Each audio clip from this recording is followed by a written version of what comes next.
بسم اللہ الرحمن الرحیم۔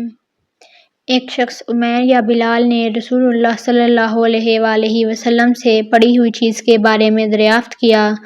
آپ نے فرمایا اس کی بندھن پہچان لے، یا فرمایا کہ اس کا برتن اور تھیلی پہچان لے، پھر 1 سال تک اس کی شناخت کا اعلان کراؤ، پھر اس کا مالک نہ ملے تو اس سے فائدہ اٹھاؤ، اور اگر اس کا مالک آ جائے تو اسے سونپ دو۔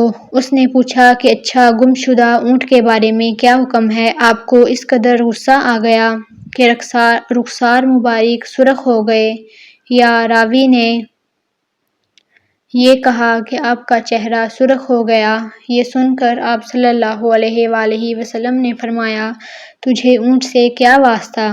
اس کے ساتھ خود اس کی مشق ہے، یا اس کے پاؤں سم ہیں، وہ خود پانی پر پہنچے گا اور خود پی لے گا اور خود درخت پر چڑھے گا، لہٰذا اسے چھوڑ دو یہاں تک کہ اس کا مال مل جائے۔ اس نے کہا کہ اچھا، گم شدہ بکری کے بارے میں کیا ارشاد ہے؟